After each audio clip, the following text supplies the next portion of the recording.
is no one doing anything about it? Like, you know that it's going to happen. You know that where you live, your house is going to get flooded. Even though that must have been like 9 years ago, nothing has changed. With Ghana, when it comes to infrastructure, if you wait for the government, Charlie, a lot of things that happen in Ghana can be prevented if not for neglect.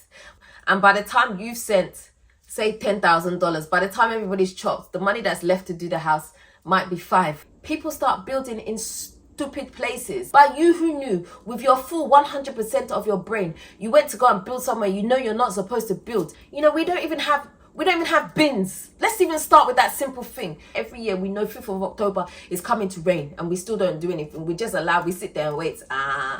Hey guys, welcome back.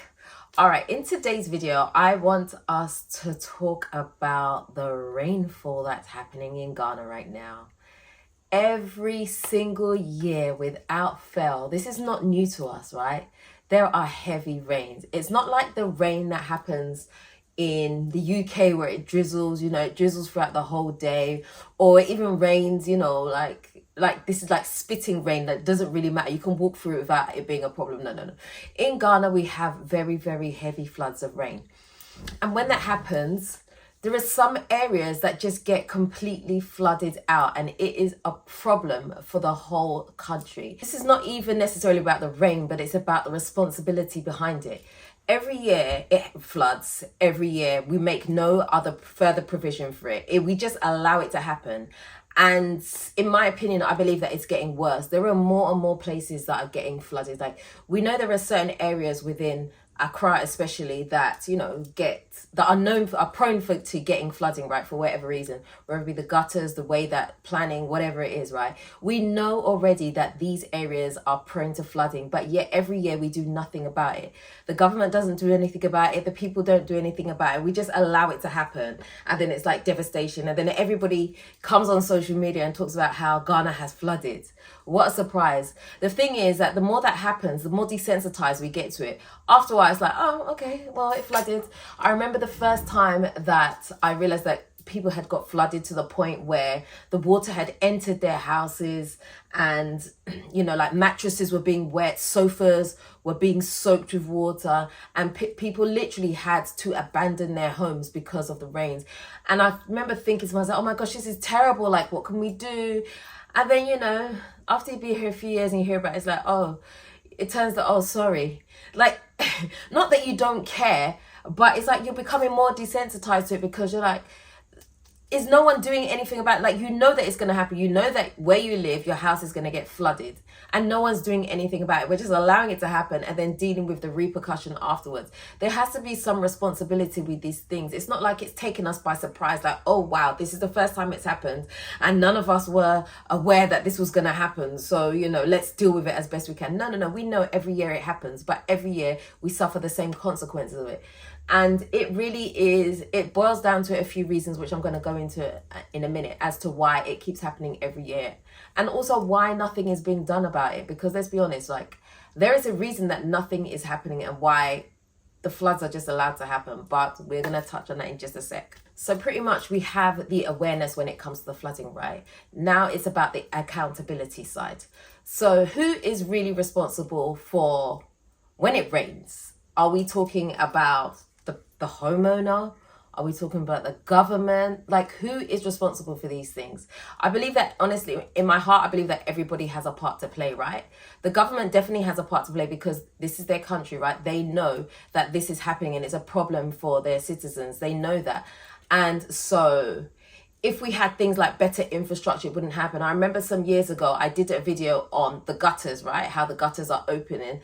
And I think that was actually the first time, no, it wasn't, the second time that I had been bombarded with negative comments that I like. It was a lot. I didn't know that I could get negative comments like that. But in getting those comments, it kind of made me see where people's minds are when it comes to these things. So when I did the video about the gutters, the response that I got from most people, believe it or not, was very much, go back to the West if you don't like it. That's how we deal with our drainage system here. We like it open so that when it rains, the rain is able to have free flow and go wherever it is. It's not a problem for us. And I was trying to point out to people that the gutters, as they are open, they're left to become choked, right? And what I mean by choked is people throw rubbish in there. People use it for peeing. People use it for all kinds of things. If you fall into a gutter, woe betide you, because it's disgusting. It's absolutely disgusting. The germs and the things, the bacteria that is in there, it's a problem. I know people who have fallen into gutters, got a cut on their leg, and it turns into something much, much greater just because of the infection that comes from that gutters. But, you know, we don't close the gutters because apparently it's better for Ghana to have the gutters open. And although some of the gutters are small, we have some gutters which are huge. Not only do they breed mosquitoes and all kinds of other things, but it makes no sense to leave the gutters open. Now, when we look at places in the West, right, they close their gutters and they still have pretty much a good system. I'm not going to say it's a foolproof system, right? It's not 100%, but they have a pretty good system. Okay, when it comes to cleaning, because that was another one of the reasons I was told that the gutters are left open. So it's easier to clean, even though we don't clean them, but so it's easier to clean. Now, it works in the West where we cover our gutters, but somehow, you know, you leave access points so that someone can come along, right? This creating jobs so that people can come along, clean out the gutters every now and again so that they don't get choked. But we have people that are coming, they dump bath water into it, they dump all kinds of things. It ends up being like a clog of, what can I even call it? I don't even know, like, what's the word I'm looking, I don't even know the word I'm looking for. It's just like this gunk. It's just this absolutely disgusting. And so that's what we're using our gutters for. It's not even about rain. We just I feel like we just place our gutters there because it's part of how you build the road. You place the gutter in front of people's houses going all the way down the street, and that's what we do, and that's how it is, right? But it's a problem. We're not utilizing our gutters properly in the way that it's supposed to. If we covered them, they wouldn't get choked, and it wouldn't be so much of an issue. And obviously mosquitoes too is not going to be an issue, but we leave them open and we just hope for the best. And a lot of the time when it rains, what happens is those gutters actually become full of water, rainwater, and it just overflows into the street. And so because not all the roads are also tarred, some of the roads are sand, what happens is that as it rains and the gutters become choked, it just washes the sand down the roads. And a lot of people that live on these roads where it is prone to flooding, they can't even, if they're out, they can't get back to their house. Or if they're indoors, they can't leave the house because, first of all, you can't even see the gutter where the gutter is. And second of all, the place has become like sandstorm. I don't even know how else to describe it. Like there's sand and muck everywhere. Like you get stuck. Your car will literally get stuck. But now the rains in some places are getting so bad that cars are breaking down because the water is rising so much. A few years ago, again, I spoke about it on camera where I went out with my friend one day. This was probably about my first or second year in Ghana. And I remember we were on our way to karaoke, that was it. And we were in the car and it started raining. And literally all the cars had to pull over because what happened was, although we were on flat ground, right, there was a road, a side road that was coming down. It was quite a steep hill. So as it rained, and it rained really heavy, what was happening is the rain was just pouring down onto this flat road and we were stuck. Like all the cars literally had to park. The only people that got away lightly were people that had like these massive 4x4 cars, right? Everybody else had to end up parking and leaving their cars because the rainwater had actually come into the car. Like our bums were soaked. Like I was literally as if there was no car. It was almost like I was sitting on the floor. I've never experienced such a thing in all my life. I remember she had her baby at the time as well. And so then we had to abandon the car. Then we had to walk down the street carrying this baby's torrential rain. I have never experienced anything like that in my whole entire life. But it's like, even though that must have been like 9 years ago, nothing has changed. There have been no improvements in terms of the infrastructure to counteract some of these things. It just happens. It's just a free-for-all. Like, okay, it's going to rain today. We know what's going to happen. And we all just get flooded and then we deal with it. We dry our stuff out. You know, when your stuff gets wet, right, it's never the same again. I remember when I'm telling stories today, huh? I'm on a storytelling time. So I remember when the apartment that I was doing, my Airbnb got flooded. The water had risen to the point where the sofa was wet. And up till today, there is still a slight wet mark. No matter how many times you clean it, there's still a slight wet mark. I remember having to take everything out of the apartment, leave it outside to dry, and I was completely in tears. And that was just from a burst pipe. I cannot imagine having rainwater come into the house, because that's not just clean water. I had clean water. We're talking about water that you can't see through it. It's dirty water. It's filled with sand and all kinds of other disgusting feces and all that stuff. And that is what people are dealing with every single time. And nothing is happening. I don't know, as a homeowner, if I lived in one of these flooded areas, honestly, I'm not sure what precautions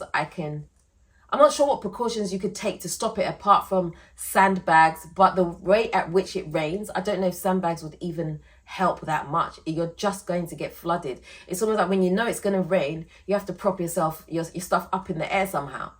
Because what else are you going to do as a homeowner? Unless you have a bit of money, right? Where you live, the people have a bit of money. You can come together as a community and perhaps put some type of infrastructure in yourselves. Because with Ghana, when it comes to infrastructure, if you wait for the government, Charlie, you might be waiting some time. It's not gonna happen. So sometimes it's easier for the people in the community to come together and put some things into place for themselves. So if you are fortunate enough to be able to do those things, that's something that you should definitely look at, because having your home flood is not a joke. If you have ever gone on social media and seen the devastation of the aftermath of these floods, it is not a nice thing. And yet today we are still being flooded. Just how many days ago it flooded in Accra again. Like, I didn't even bother to look at the pictures, because I was like, I already know what I'm going to see. I already know we're going to see the people crying. We're going to see the people, trying to cross the river, the babies on the back. Like, we know, we see it so many times. And I know maybe that sounds harsh, like, oh, why are you being so dismissive of it? Because nothing is changing. After you've been here for so long and nothing changed, you just become accustomed to seeing it for what it is. And it's like, you move on. Unfortunately, that's just the truth of it. I'm telling the truth. We have to understand that when the rain falls like that, it's not a natural disaster anymore. It's just simply neglect. That is what it is. And a lot of things that happen in Ghana can be prevented if not for neglect. But, I ain't going to say too much about that, because, I want to get myself in trouble. But yeah, that's what I'm going to say. It's neglect. So let's just very briefly, let's talk about corruption and mismanagement. Because it's a thing. It's a thing here. Every year there is a budget that is put aside to combat these things. But somehow, and I don't know how, I don't know what happens. I don't know anything. All I know is that the money doesn't get to where it's supposed to go to do what it's supposed to do. And therefore, the citizens are left with what we see right now. I feel like when it comes to Africa, in particular Ghana, I'm talking about because that's where my experience is, we could be so much further ahead if things were done in the right way. But again, a lot of the problems that happen in Ghana come from a poverty mindset. Everybody wants to chop something. Everybody wants to take a piece of something before a job will get done. You can see, even if you build a house, everybody wants to chop a little bit of the money that you send to build the house before you can get your house built. And by the time you've sent, say, $10,000, by the time everybody's chopped, the money that's left to do the house might be $5,000. If you're lucky, $7,000. But it's going to be chopped. And that's the same thing that's happened on a wider scale. It's this mismanagement that's happening because of poverty mindset. People feel like it's not enough. People's wages are not enough. Right? And so people are living beyond their means. They have a particular lifestyle. They want fast money. And so when they see money, that especially that they haven't necessarily been able to make themselves in a organic way, right? When they see the money, everybody wants to chop some. So that's what I'm calling poverty mentality, right? So everybody wants some. So what's happening is, when it's coming from the high ups, everybody wants to chop a little bit of it before it gets to where it's got to go. I remember hearing a story, and I don't know if this is true. So I'm just going to put this disclaimer. I don't know if it's true. But when the Spintex tunnel was being built, because it used to be like a singular tunnel, right? If you know Accra at all. So the cars could only go in one at a time. So one side of the road would go through the tunnel and the other side would have to wait. And then people would stand there and hold the traffic, and the other side would go through. And it was very much like that. Two sets of cars couldn't go through. It was actually, I believe it was actually originally a tunnel for cattle or something like that. But then cars started using it. So when they wanted to improve the area, they redid the tunnel, right? So that cars could go both sides at the same time. And apparently there was some ridiculous quote. Again, please take this with a pinch of salt. This is what I heard. I don't know if it's true. It may not be true. But I heard the money that they were asking was something, it was like millions to do this. It was like some stupid number. I can't even repeat the number. Some stupid number, right? Because I remember someone saying to me, guess how much they asked for? And I could never get, I was nowhere near the number. Even though I was like throwing out stupid numbers, I was never near the number. I can't remember what it was. But it was like a stupid amount of money that they were asking for. And we know that it doesn't cost that much money to just build a tunnel. It doesn't. But to account for everybody that's going to chop, this is how much extra that they needed in order for it to be built. Just a tunnel. Just a tunnel. I don't even know how much the overpass is that they've done. I could probably look into this stuff. But like the overpass that they've built around Palace Mall, Spintex, that place, right? I dread to think how much was poured into that. But anyway, I'm going to stop talking about that. You can go do the research for yourself. But, you know, this is pretty much what happens in Africa. Money gets allocated, but it doesn't go to where it's supposed to go. And I'm going to also say this, right? It's not necessarily an African problem. It happens in every single country, right? Every single country has their levels of corruption, right? People are still mismanaging things. You know, there is such a thing as a brown envelope, right? Golden envelope, whatever you want to call it. It still happens. People still take bribes for certain things before they'll do the job. You know, like you have to pay me, give me something extra on the side. It happens in every single country. It happens in the West, right? So let's not make it seem like it's only Africa. Africa is the only corrupt country. No, every country is corrupt. But what happens is, again, I spoke about in the last video, right? The degrees of separation. So here we're able to see it a lot more easily than you would see in the West. In the West, you're too low level to see what goes on up above. We don't really see, you're going about your daily life. You don't have time for these things. But in Africa, you tend to see it a lot more just because the degrees of separation is easier to see these things happening in front of your face. You know, another thing that you have to take account into is that projects start and stop. We get a change of government, then the new government will be like, oh, the old government started that, we're not going to finish that one yet, we're going to do our own projects. And so things never get completed. And it's a problem because it gets left. So a party will come into power and say, okay, this is what we're going to do for the country. We're going to do these things, amazing things. And then, you know, we all vote for them because we're like, yes, this is great. This is what's going to happen in the country. And then it comes down to it. And they're like, a new government comes in, and the previous government hasn't finished. New government's like, no. We're not going to do that yet. We believe that this is the priority instead. And so things get left. And that's pretty much what's happening. You know, in every country, right? When a party is elected, they want to get the votes. It's how it works in every country, even in the West, right? Every party wants to get certain votes. And so they will make promises, they will state things. Sometimes it works, sometimes it doesn't, you know. But what happens is that's how you buy the people. So if I, for example, lived in an area that was prone to flooding, and then there's a party coming into power, and they say, well, this is what we're going to do. We're going to fix the roads. This is going to be the year of roads. And we're going to fix the roads so that flooding is no longer going to be a problem. I'm going to be more inclined to vote for that party because I'm like, finally, someone's going to do something about it. But then when they come into power, either the project is delayed. It's still on the table. It's delayed. It doesn't happen or whatever. And so my vote was, the vote to win my vote was swung because you've addressed an issue that's dear to my heart. And we forever hope that it's going to be done. Forever hope. But really, when it doesn't get done, what are the consequences of it not being done? I don't know. Maybe someone could tell me in the comment section. I don't know. But anyway, that's all I'm going to say on that. And we also have to look at other factors that affect the infrastructure of the place, right? Sometimes people start building in stupid places. Yeah, and let's not forget, it's not just a government problem. People can also be very stupid. They are very stupid. You build in certain places, you know that where you are building is not the proper place you're supposed to build. You know that that place is prone to flooding.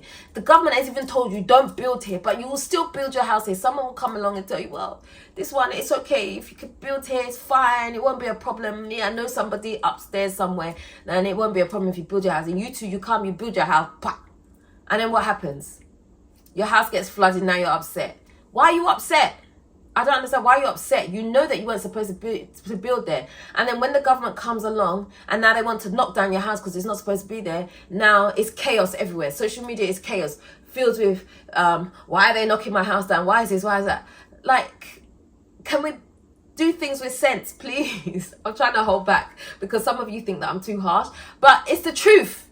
We're having these conversations off camera, but no one wants to come and say it on camera. I'm saying it on camera, but it's the truth. Do you know what I'm saying? Like, why would you build in certain places that you know the way you got the land in the first place, you went some backdoor way to go get it, and then when you have a problem, now you're crying, someone please help me, someone this, someone, but you knew what you're doing. I'm not talking about innocent mistakes. Innocent mistakes are different, right? If someone makes an innocent mistake, we can understand that, that's cool. But you who knew with your full 100% of your brain, you went to go and build somewhere you know you're not supposed to build, in the middle of a road somewhere where they said this is where the water passes, you've built your house there. Are we supposed to feel sorry for you? I'm not understanding. You know, we all have a part to play when it comes to the floodings, okay? Even those of us that turn on the camera and we like to report about the floodings, like, what are we doing about it? What is anybody doing about it? It's not just a government issue, it's a people issue too. We can start, some of us, by through education. Stop throwing your trash into the gutters to choke them up. The things that people will take out of gutters, that are stuck in gutters, will shock you. Like, how is it? I mean, how do you put tires and all kinds of, like, I can't even see how I'm even talking. Like, I can't even talk about it. Like, the things that people are throwing into gutters, you're like, why is this here? You know, we don't even have bins. Let's even start with that simple thing. When you're walking down the street and you have rubbish in your hand, where's the bin? Where's the trash bin to put your stuff in? There's nowhere. So what do people do? They throw it on the floor. It ends up in the gutter. The wind blows it inside the gutter and it collects. Like, can we start with bins? Now, even these are how we even create job opportunities, right? Let's put trash bins along the roadside. Now someone has to come along. Someone has to have the contract to come and empty these bins. It's creating jobs. Like, there are things that we can place. We like to fly back to the West to go and, you know, if we're sick or something, like, we like to fly back to the West and we like to go and pick up certain things. Why don't we bring some of those things that we're seeing from the West and come and do them here? I don't know how easy it would be for someone to start something like that, where you just place bins in certain places. Even that one, even to place bins, we're even scared that someone will come and steal the bin, because, boy, that's the level that we have. I feel like, I'm not trying to insult, but honestly, like, there's so much education that needs to be done from the ground up, because the things that people will steal, if it's not locked down, like, padlock it to the ground, put it inside the cement so no one can come and take it. Even if you put it in the cement, someone will still find a way to come and take it. I don't understand. It's a bin and it's for the good of everybody. But anyway, I'm digressing. Like, bins, having trash bins, right, that people can put their rubbish in, it stops it going into the gutter. These are things that we can do, but no, we won't do that. Instead, you know, we allow the trash to go everywhere, and then once a year we'll get a team together and we'll go walk along the beach and we'll clean up the beach, and then we'll wait for it to get choked again, everywhere to get choked again, and then we'll go do rescue cleanup again. Like, that's great, and I'm not knocking that, but that's not a long-term solution for the problems that we have in Ghana. It really is about people taking accountability for what they're doing, from the individual all the way up to the top, to the government. If we can be more accountable for our actions and the things that we do, we can improve the country. Like, Ghana can be such a beautiful place if we just put proper measures into place.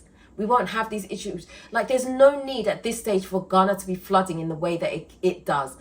I understand that, you know, there are certain things that will pop up where, okay, maybe, yeah, it is going to flood once in a while, but it shouldn't be a continuous thing. Like, every year we know 5th of October is coming to rain and we still don't do anything. We just we sit there and wait. Like, come on, like, let's move on from that. Like, we need to do things. We need to have some accountability going. We need to fix this. But anyway, this is my rant for today, because it does upset me that, you know, we have to see this happening every time, because I'm sure most of us that live in Ghana can name somebody who's been affected by a flood somewhere. Let's not forget that it's not even flooding of houses. People are actually losing their lives, right? People are having accidents because when it floods, we can't even see the potholes in the road anymore. So when you're driving your car, you just go pop into the pothole because you can't see. You don't even know where the gutters are because the rainwater has completely choked it. It's overflowing. You're walking, enter the gutter. like, this shouldn't be happening in this day and age. Like, we have to do something about it. But anyway, I'm going to end the video right there because it's enough. I'm getting annoyed even. I'm getting annoyed. But yeah, let me know in the comment section what you think about what I've said today. What are some measures that you think we can also put into place to combat some of these things and prevent it from happening? What do you think the government should do? What do you think the people should do? All of that good stuff. Let's talk about it. Let's continue talking in the comment section, okay? The Diaspora Hub is open. So if you have a business in Ghana and you would like to showcase that, do check out the link in the description box and you can sign up and list your business on there. It's free to do so. Also, I am open for consultations if you are looking to move to Ghana and you would like to speak to me directly on a one-to-one basis, so you can have some tailored a tailored consultation session. Send me an email to dela@moretodela.com. And that's the end of today's video. So if you haven't already subscribed to this channel and you're not a member, you should be a member because I'm going to be doing some great videos. If you haven't already subscribed to this channel, do me a favor, hit the subscribe button and the notification bell. Don't forget to also like, comment and share this video. Until next time, I am out. Let's go.